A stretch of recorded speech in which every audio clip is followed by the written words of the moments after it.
औज़ुबिल्लाहि मिनश्शैतानिर्रजीम बिस्मिल्लाहिर्रहमानिर्रहीम। फ़तह मक्का जो रमज़ान मुबारक 8 हिजरी में हुआ उसका ज़िक्र चल रहा है और रसूलुल्लाह सल्लल्लाहु अलैहि वसल्लम रवां दवा हैं मक्के की जानिब। और उससे पहले हम ये बता रहे थे कि उस औरत ने जो हज़रत हातिब रज़ियल्लाहु अन्हा की जो है ना अहलिया थी, उन्होंने उनको दिया वो एक रुक़ा। उसके बारे में फिर बता रहे थे कि वो रुक़ा लेके जब चले तो अल्लाह के रसूल उनको वही के ज़रिए इत्तला दे दी गई कि एक औरत ऐसा ऐसा करके निकली है। फिर वो पकड़ी गई, उसके बाद उसको जो है ना वो ले लिया गया। तो उसके बाद ये हुआ कि हज़रत उमर रज़ियल्लाहु ताला अन्हु ने कहा कि अल्लाह के रसूल मुझे छोड़िए, मैं ऐसी गर्दन मारूँगा। हज़रत हातिब के बारे में बताया, साहबी हैं, क्योंकि उन्होंने अल्लाह उसके रसूल की खयानत की और मुनाफिक हो गया है। तो रसूल सल्लल्लाहु अलैहि वसल्लम फरमाया कि ये जंग बदर में हाज़िर हो चुका है और तुम्हें क्या पता कि हो सकता है कि अल्लाह ने अहले बदर पर झांक कर कहा हो कि तुम लोग जो चाहो करो, मैंने तुम्हें बख्श दिया। ये अज़मत है जंग बदर के शहदा की और उनके गाज़ियान की, कि जंग बदर के जो गाज़ी थे उनके बारे में नबी किस्म की हदीस आती है कि उन्होंने कहा कि जो है तुम जो चाहो करो, तुम बख्श दिए गए। यानी ये अल्फ़ाज़ अल्लाह के रसूल फरमाए। तो ये रसूल सल्लल्लाहु अलैहि वसल्लम के इन अल्फ़ाज़ को सुनकर हज़रत उमर रज़ियल्लाहु अन्हु रो पड़े, आँखें नम हो गई और कहा कि अल्लाह उसका रसूल बेहतर जानता है। लिहाजा इस मरतबे की वजह से हज़रत हातिब को जो छोड़ दिया, और वजह हम बता चुके हैं, वो सर में उनके मक्के में अहले खाना अहले आल वगैरह थे, तो अपने आप को वो बच्चों को और ख़ानदान को सेव करने के लिए उन्होंने ये काम किया था। फिर उसके बाद रसूलुल्लाह सल्लल्लाहु अलैहि वसल्लम जो है ना आगे बढ़ते हैं और उसके बाद 10 रमज़ान का ज़िक्र है कि मदीना छोड़कर वो मक्के का रुख जब उन्होंने किया तो 10,000 सहाबा उनके साथ जमा हो गए। एक अजीम लश्कर था 10,000 का। और आपको याद होगा ये 10,000 जो है ना मुसलमानों के मुखालिफ जो 3,000 के मुकाबिल जमा हुए थे, ये ग़ज़वे खंदक में जमा हुए थे। आज मुसलमान जो है वो सफ़र कर रहे हैं फ़तह की जानिब, फ़तह मक्का की जानिब, और 10,000 माशाअल्लाह जो है वहाँ पे सहाबा जो है अज़म किए हुए और उस तरफ बढ़ रहे थे। और उसके बाद जो है ना एक सहाबी जो है रहम गफ़ारी को उन्होंने मदीने की ज़िम्मेदारी सौंपी और आगे चल पड़े थे। और रिवायत में आता है कि रसूलुल्लाह सल्लल्लाहु अलैहि वसल्लम जब मक्के के करीब पहुँचे तो उनके जज्बात, अल्लाह के रसूल, ज़ाहिर है कि एक फ़तह, इतनी बड़ी फ़तह अल्लाह ताला ने नसीब करी कि पूरी सल्तनत उनके क़दमों में। और उस वक्त रसूलुल्लाह सल्लल्लाहु अलैहि वसल्लम जो है ना शुक्र के जज्बात से अपनी जो सवारी थी ऊँटनी, उसके ऊपर झुकने लगते और झुकते झुकते अल्लाह का शुक्र अदा करते करते बिल्कुल एक ऐसी कैफियत बयान की गई है रिवायतों में कि अल्लाह के रसूल की दाढ़ी मुबारक जो है ना वो लकड़ी से जाके टकरा जाती है और वो उस यानी अल्लाह के शुक्र के तौर पे वो इस तरह वो आगे बढ़ रहे होते हैं।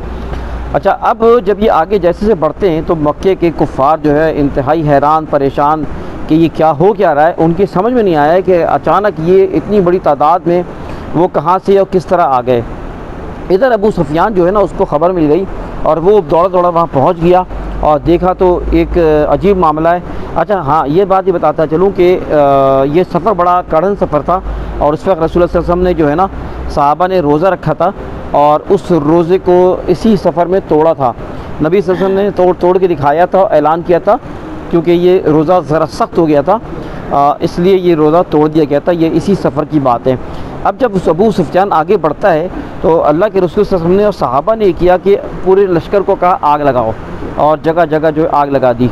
रात का टाइम था, उस जगह जगह आग लगाने की वजह से वो जो अलावा रोशन किया गया तो कुफ़ार डर गए और कहने लगे कि यार ये इतना बड़ा काफ़िला, हैरान हो गए, रातों रात यहाँ पहुँच गया मक्के के करीब। तो अबू सुफियान जो है ना वो खौफ और अंदेशे के आलम में निकला, उसे कुछ पता न था कि क्या हो रहा है।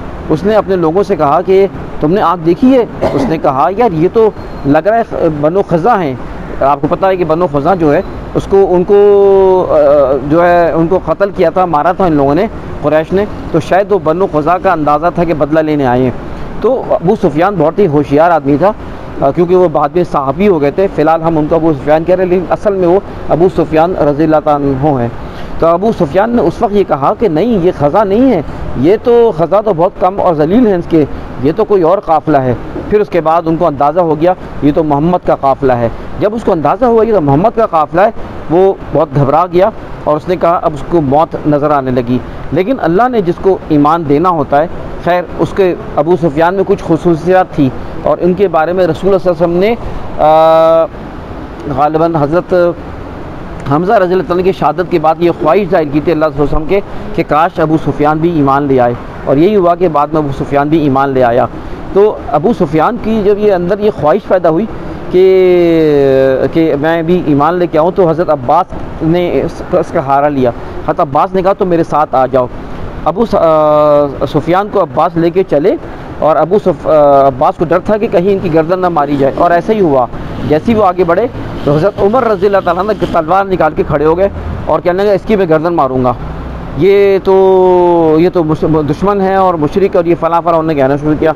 उसके बाद हज़रत अब्बास ने कहा ठहरो। अब्बास रज़ी अल्लाह तआला ने अपनी घोड़ी को तेज़ दौड़ाया और मोहम्मद सल्लल्लाहु अलैहि वसल्लम पहुँच गए। अबू सुफियान के साथ थे, वो मोहम्मद से पहुँचे। तो उसके बाद रसूल सल्लल्लाहु अलैहि वसल्लम के पास जब पहुँचे तो फिर हज़रत उमर दाखिल हो गए। उन्होंने कहा कि उनके पहुँचते ही इजाज़त मांगी मोहम्मद सल्लल्लाहु अलैहि वसल्लम से कि मैं अबू सुफियान की गर्दन मारूंगा। उस पर हज़रत अब्बास रज़ी अल्लाह तआला ने कहा नहीं, ये मेरी पनाह में है। और आपको पता है कि रिवायत थी कि जब जिसकी पनाह में होता है फिर उसको कोई हाथ नहीं लगा सकता था। रसूल सल्लल्लाहु अलैहि वसल्लम के सर मुबारक हज़रत अब्बास ने पकड़ लिया और कहा कि आज रात मैं आपके साथ सरगोशी करना चाहता हूँ। उसके बाद हज़रत उमर रज़ी अल्लाह ने बार बार इजाज़त चाहिए, लेकिन रसूल सल्लल्लाहु अलैहि वसल्लम खामोश रहे। फिर हज़रत अब्बास रज़ी अल्लाह से कहा कि इसे लेके चले जाओ और सुबह मेरे पास लेके आ रहा मेरे डेरे पर।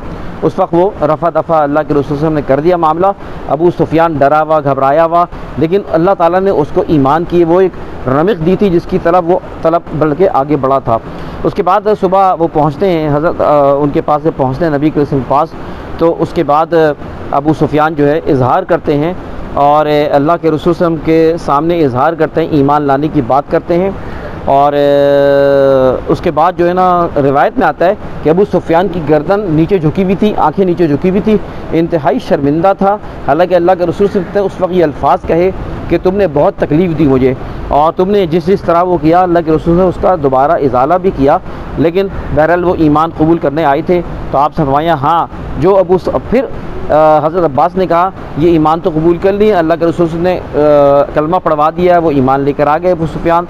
लिहाजा अबू सुफियान रज़ी अल्लाह तआला अन्हु हो गए। वो जब अबू सुफियान रज़ी अल्लाह तआला अन्हु जो ईमान ले आए तो उसके बाद हज़रत अब्बास ने उनसे मशवरा दिया अल्लाह के रसूल को कि ये एक सरदार थे, एक बड़े थे, तो लिहाजा इनके एज़ाज़ के मुताबिक इनको एज़ाज़ दिया जाए।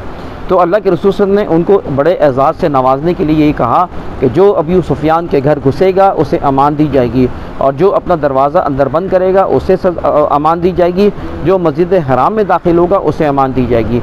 तो ये अल्लाह के रसूल का मशहूर कौल है जिस पे उन्होंने जो है क्योंकि बहुत बड़ी बात थी कि अल्लाह के रसूल सल्लल्लाहु अलैहि वसल्लम ने आम माफ़ी का ऐलान किया था। तो उस वक्त अबू सुफियान को ये एज़ाज़ बख्शा था कि तुम्हारे घर में जो आ जाए, जिसको तुम पनाह दे दो, वो हमने उसको बख्श दिया। इसका मतलब है कि आज भी इस बात की गुंजाइश है कि कोई मुसलमान अगर अच्छे मर्तबा रखता है और किसी जमात में इख्तियार करता है उस मर्तबे के लिहाज से, या किसी भी जगह देता है, तो इज़्ज़त देना सुन्नत के मुताबिक है, ये कोई गलत नहीं है।